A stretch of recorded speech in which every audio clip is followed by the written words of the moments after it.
can't continue to allow China to rape our country, and that's what they're doing. It's the greatest theft in the history of the world. TPP is a horrible deal. It is a deal that is going to lead to nothing but trouble.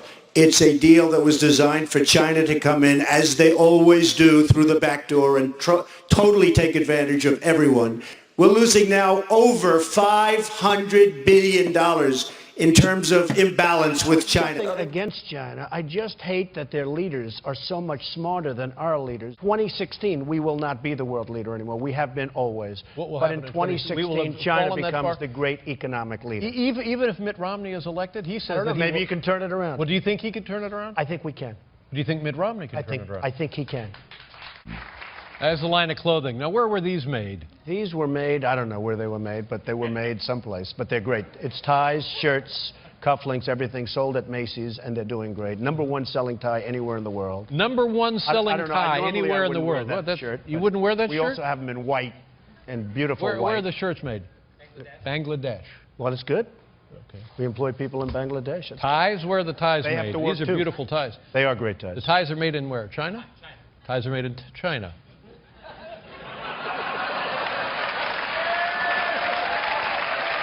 Well, I'll tell you, and you know what, David, in all fairness, I've been very open about that, and not all of them, by the way, but I've been very open about that. Are you okay? Is the no, chair I'm was fine. Made in China. Yeah, I know. The chair was made in China. The chair was made in China.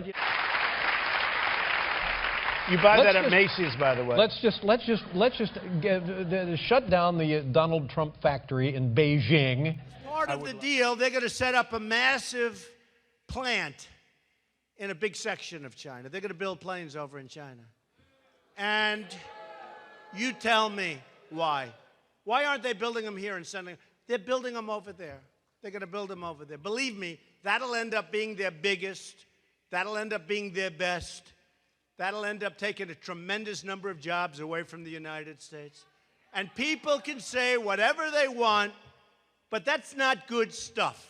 In a few years, they're going to be making the planes in China like they're making everything else. Our blood is being drained out of us by other countries with their devaluation of the currencies. They're draining us.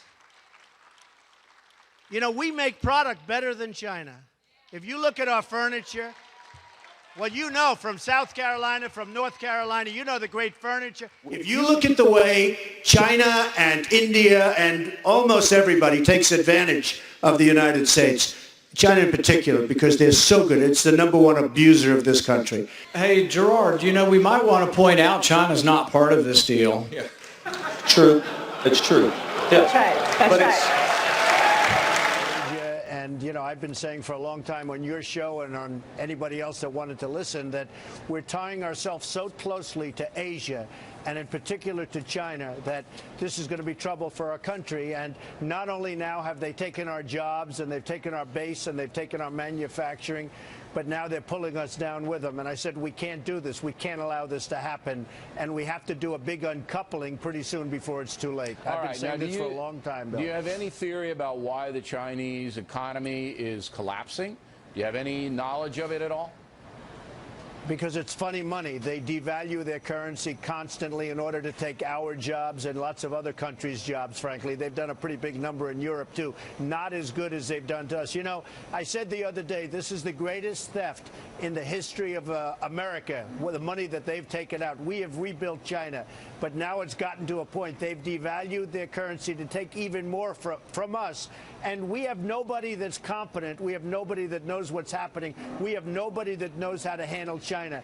And believe me, we have all the cards. But they've devalued to a point where they wanted to take even more money out, even more jobs out, increase, and all of a sudden they have a big, fat, beautiful balloon that is popping right now. But it's taking us with us. Very briefly, say you're talking to somebody on the street and they go, Mr. Trump, I don't really understand what devalue the currency means. What does that mean to me? I buy stocks in my IRA. I expect them to be, you know, profitable. And now they're not because of China devaluating their economy. What does that mean? Well, they're not devaluing their economy. They're actually, in some ways, currency. increasing their yen. They're devaluing their currency, and by doing that, they're cheapening their currency, and they're making it very inexpensive. They will be able to make goods for far less than our goods. You know, we make great product, but it's impossible to compete when the product is so much more expensive. All right, so eventually, what money, they're doing, though, leads to depression, Bill. They're flooding money into, eventually. All right.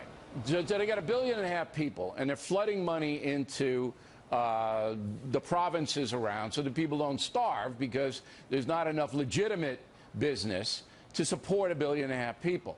So therefore, then when they pay us... But, Bill, the problem is they're taking the business from us. So they don't want their people to starve. We all agree with that. That's wonderful. But what they're doing is they want our people to starve. They're taking our business away. I got it. They've taken our jobs them away. All right, you know, if U.S. companies, they go over there voluntarily because the labor is cheaper.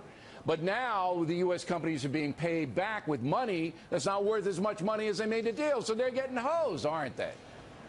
Well, not only that, how about we owe them $1.4 trillion, and those dollars become strong? You know, the word strong dollar sounds good, but it's costing us a lot of money. There's some nice things about having a strong dollar, but there are some really bad things. And number one bad thing is we're not exporting anything. We are going to be in big trouble. It's getting worse and worse. And ultimately, the balloon is going to pop, and it's going to get very ugly. And you're starting to see the beginning of that. Okay. Now, the reason that a lot of politicians favor the trade with China is because when China's tethered to us by having so much of our debt holding our bonds, it's less likely they will cause military trouble to us.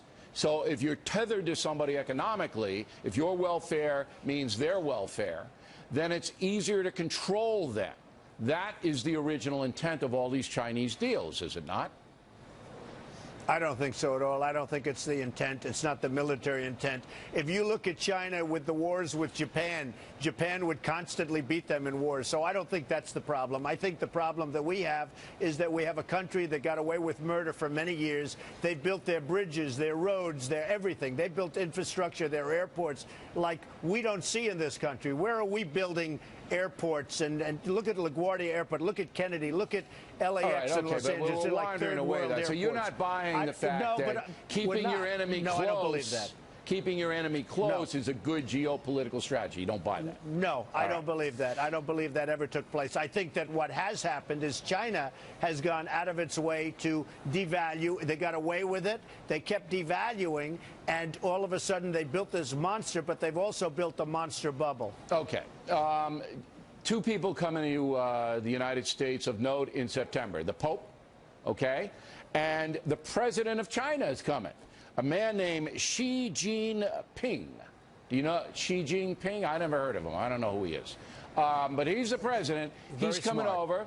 He's getting a big dinner free at the White House, addressing the UN. If you were president, would you throw him a big dinner? I would not be throwing him a dinner. We've had this conversation. I'd get him a McDonald's hamburger and I'd say, we got to get down to work because you can't continue to devalue. You know, we'll give him a state dinner. And what he's done is sucked all of our jobs, and we've sucked the money right out of our country. U.S. companies do it. They're doing it. So you would be confrontational with the Chinese? You're saying, look, I'm not giving you a dinner. Here's a Big Mac? I mean, really? Is that what you're going to do? I would give him but I'd give him a double, probably a double-sized Big Mac. Look, it's not so much the companies, it's our government that allowed China to do this to us. I don't buy that for a second. Those companies, they go over there because they want as much money as they can. They go to Mexico. Our government lets them do it, but this is a free nation. So if they want to go and do it, you can't stop them. Now, you could punish them. Bill, our government should have stopped China from devaluing. They never even bring them up. It's the number. Of course they can. How? You know how they can? Yeah, how? Very simply.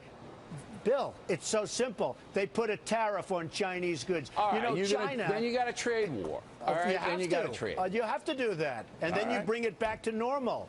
You have no choice. You do Okay. that. Our government doesn't even. And by the way, China does it to us. Do you think that we sell to China without a tariff? They call it a tariff. I call it a tax. There's no question China's the taxing imbalance. our goods. There's no question the imbalance. There's a total is that way. imbalance. Right. You know what the big imbalance is? Right. Intelligence. Their leaders are intelligent. Ours aren't. We don't know right. what we're doing. We had to do this, and it should have taken place a long time ago, and you wouldn't have this bubble right now, Bill. Okay, so I'm not going to get Xi Jinping and you together. I was going to take you both out to dinner. I'm not doing that. So I think it might be bloody. I'd get along with him very well. I know. I have He'd be great just like relationships Putin. with He'd be China and the Chinese. You'd I'd be get along with him vacationing in very the well. Yellow Sea with him. I know.